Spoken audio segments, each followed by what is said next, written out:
Welcome to the Growth, Grace, and Prosperity Podcast. Join Stewart Heath for down-to-earth conversations with top professionals, entrepreneurs, and leaders who have a story to tell. Let's get rolling. Hello, everyone. I'm Stewart Heath, CEO and founder of Harvard Grace Capital, back with another episode of the Growth, Grace, and Prosperity Podcast. Thank you for joining us today, and special appreciation to Dr. Trent Nessler for joining us. He's got a very interesting story, as we've just been talking a little bit before the camera rolled, but we're going to hear his story. He's as we agreed, a non-traditional business owner, I love non-traditional. I love creativity and doing things, your own way kind of thing. So, Dr. Nessler, thank you so much for being here. Absolutely, and thank you so much for having me today. You bet. Let's get started. If you've watched any of my other episodes, and it's okay if you haven't, but I tend to only interview people of a certain age. Some people that get a little gray. Okay, I got a lot of gray right now. And that's okay, because those are the most interesting stories. And, for sure. And when we talk about game-changing moments and bumps in the road, I mean, you have to have been nothing wrong with being young. For sure. At all. But anyway, tell us about a time in your career that put you on the path to where you are now, but maybe it changed you from the path where you thought you were going. So a game-changing moment, if you would. Yeah, my first game-changing moment started when I was actually 10 years old. My father, we were on a family vacation in a foreign country, and it was many years ago, 1979. So not the time to be having a medical emergency in a foreign country. And my father suffered a C5, 6, 7 burst fracture, cervical spine fracture. Oh, wow. And he became quadriplegic at that moment. That really kind of put me on this path for being number one, a physical therapist. But also, he taught me a lot about, through his life journey, taught me a lot about persistence and about perseverance, and about resiliency. And for me as a physical therapist, a pivotal moment in my career actually happened in a clinic, and I was seeing a lot of kids with ACL injuries. In a 2-week period of time, I saw 21 ACL reconstructions come into my office, and that's a lot. It put me on a path of, as a parent, as an athlete, as a clinician, I wanted to do something about that. I really wanted to impact that in a profound way. And it was that point in early on in my journey that I went back and did a doctorate to focus in biomechanics, to learn more about how do you assess these kinds of things. And then 2017, we actually commercialized a wearable sensor technology for assessing these biomechanical risk factors, to today, where I'm at in a clinic where that's all we do. And it's been a fun journey. It's been an amazing journey, and I've learned a lot. It's put a lot of gray hair on my face. Any other game-changing moments along the way? Another game-changing moment actually came right before I opened my clinic. It was I was working with a small startup, and it was going through some financial challenges. And I came to the point where I had to make a pivotal decision in my career. Do I go back and do what I've done in kind of a corporate setting, or do I follow my dream, my true dream, which was to basically do what I'm doing now? And that was I officially opened my practice this last year. So we're just about 9 months into it, and it's been an amazing journey. Great. Absolutely amazing journey. That's great. Doctor, people hit bumps in the road, and I would definitely say you've already talked about one. Sure. Yeah. the accident that your dad had. Yeah. But the other good thing about interviewing people with gray hair, we've Yeah. usually got a few bumps. Sure. For sure. Tell us about one, specifically in your business career, if you can, Yeah. For sure. that and how you dealt with it. Yeah. Did that change your path, or did you just have to manage through? Just talk about that, Yeah. if you don't mind. Yeah, one came as I was on this journey to develop this technology. I'd partnered up with some other business partners, and we started on this path of developing the technology on our own. And as all businesses that you have, there's some that are good and some that aren't so great, and some that you learn from. And that was definitely one that I learned from. We all had some very creative differences in the direction that we should go with the development of the technology. And I basically had to start over from scratch. I lost all my IP. I lost my, the what I had developed so far, and I basically was starting completely over. And there's I think a lot of times in life where something like that would happen, and people would be like, "Psh, just throw up your hands and Right. I'm done. I give up. I'm going to go another direction." And I definitely had those conversations with myself for sure. Yeah.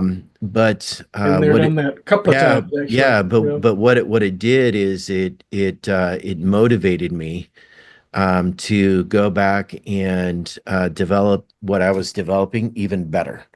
And the product that we have today on the market is 10 times better than it would have been. And what I learned through that process taught me a ton. And I think that the product that we have today would not be the product it is today had I not gone through that journey. Talk about your product a little bit, if you don't Yeah, mind.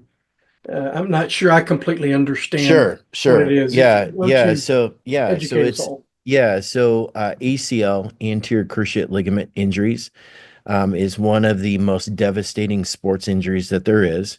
Mhm. And over 80% of the injuries that occur are what we call non-contact in orientation, meaning that no one hits somebody and it tears their ACL. Typically, what happens is an athlete jumps up in the air, they land and they cut one direction or another direction and they tear their ACL.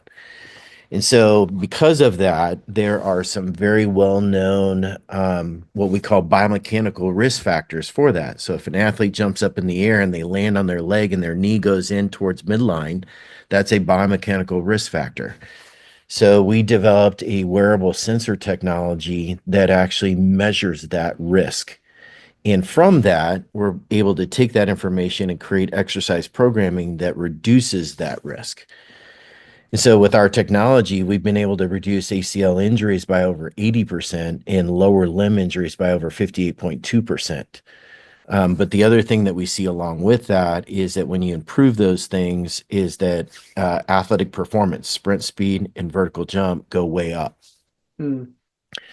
And so we now have data on almost 90,000 athletes across 5 countries. So we've got a very robust database of Did you say human 95,000? 90,000. Yeah, 90,000. yeah, Okay. yeah, yeah. So it equates to about 320 million data points related to human movement, Wow. which is tells you a lot, right? Yeah. And That's a pretty good sample size. it is a very good sample size. And the cool thing of that is that what it allows us to do is clinically is create better programs that mitigates risk for re-injury after an ACL injury, but also helps to prevent the initial injury. Interesting. That's fascinating. So that sort of leads me into my next question is successful business people, entrepreneurs, however you think of yourself. You're an innovator. Yeah, Um, I love to ask them how they stay current and up to date on in their field and then sure. in other things, just in general Yeah, business. Um, you know, you know, name the sources if you feel yeah, free. And yeah. how do you do it? How do you stay current? Yeah. So once a month, I actually have on my calendar to do literature review. So that's I'm by heart, I'm a scientist. I have to keep current on the current research. Mhm. So I have on my calendar once a month to do lit review. So I go to my favorite published journals. American Journal of Sports Medicine is probably my favorite. And I'll go and I'll pull 4 or 5 articles and I'll review those articles and see how does that affect me clinically? Like, what do I need to take away from that I'm going to apply with my patient today to make a difference? So that's one way. The other way, as a person in the business, and I don't really know how to describe how I do it, but um, whether it's from what I'm seeing on social media, whether it's what I'm seeing in the news and what I'm seeing in the literature, is I'm constantly looking at the business of what we do and see like where's the opportunity. I'll give you a perfect example with my clinic. My clinic is a little bit unusual. It is a cash-based concierge sports medicine practice. But as you can probably tell from the TV behind me, it specializes in mixed martial arts. Ah, okay. So I'm one of only 2 PTs in the state of Tennessee that's a black belt in Brazilian Jiu-Jitsu. So I tend to see a lot of the local academy owners and things like that. So my practice really kind of specializes in that field. But it's me seeing that there was a need in that sport because if you're not familiar with it, there's a lot of injuries that occur in that sport. I can So imagine. right? And they need a PT and they need a PT who understands. And so part of what I was able to do is see like there's a huge need in this environment. There's a huge need in this field of my profession, and then create a business plan and a way to address that. That's great. That's great. It's All right, fun. let's um let's pivot to personal finances, and we're not going to ask you any uh, you know Sure. dollar amounts or Yeah. account numbers or anything like that. But successful people usually, even if not now, it will come later. Usually end up with some you know investable cash along the way. Yeah. And you've already shared you've had a setback or two, and as have I. And so and you're also 9 months into a new venture, so this Yeah. may not apply. But when you get investable cash, what do you do with it? You're into Well, Beanie Babies, aren't you? That's 100%. No, yeah. no, no. So 2 things. Number one is my father is um, a large business owner, and he's invested a lot of his wealth in different environments. And I've gone to his guidance because he's obviously done it very well and he's been very successful at it. And so that there's that piece of it. And my And what is that? Or is that stocks and bonds and small it's mostly businesses? And yeah, it's small, mostly stocks and bonds. gotcha. Okay. And what I the biggest investment I've made probably in the last year is I invested in my small business. So starting a practice of this nature is very expensive. Oh You've yeah. got red light therapy beds, class 4 lasers, shockwave. Like there's a lot of it's high tech stuff, but it's expensive stuff. And so this last year, I took a big chunk of that and invested in that. So I'm riding on that one. As every entrepreneur will say, Right. you know, Right. Exactly. we in investing in yourselves, investing what you know and what you can control, and Right. it's completely understandable. For sure. Um, I just figured you were a crypto guy, so No, no, part of that is probably, I'm still old school. Like I like to have something tangible, like the whole, it's just a bunch of zeros and ones that makes me nervous. agreed. I've Yeah. read too many books about, what happens when the power goes off, Right. you know, Exactly. and I don't really understand it. I don't, I've done a lot of things in my career, business wise, and For I've yet sure. to see a transaction where people have used crypto. And I know it happens. I read Yeah. about it all the time. Yeah. I'm just like, yeah. I mean, Makes me nervous. I'm a landlord. I was asked once. I said, "Will I take some crypto for the rent?" And Really? yeah, I thought about it for about 3 seconds, and yes, Yeah. no. Yeah. Yeah, I might if I had a mechanism, but we're going to Sure. immediately sell it for dollars. Sure. So, and it moves so fast, I would probably take a loss, Probably. between the time I got them and could sell them. So, anyway, so your answer is, yeah, that's a pretty traditional answer there, Doctor. I mean, we were both talking big about being Right. non-traditional, but Right. so, all right, coming down to the end here, and I think this is my favorite question. Doctor, if you were mentoring someone Mhm. or it's anyone who just wants to follow in your footsteps, what one piece of advice would you give them? One piece of advice that I would give them, um, don't let others deter you Mm, from what your vision and your passion is. Because on my journey, from the time that I applied to PT school, I was told, only 8% of applicants got in when I mm, applied for PT school. And I was discouraged along the way not to even apply. yeah, And and then when I started to focus on what I focus on, I was told that it wasn't possible. So I would say that anything is possible if you believe it's possible, and don't give up on yourself, because at the end of the day, everybody else is going to try to derail you to make you conform. And what I find is that what conformity is good in some sense, but innovation is better. And to be yeah, a true innovator in whatever it is that you do, you're going to be thinking outside the box. absolutely. I mean, it's just the nature of innovation. Yeah, for sure. Got to Absolutely. be outside the box. 100%. Uh, yeah, yeah. So the world loves mediocrity, doesn't it? Yes.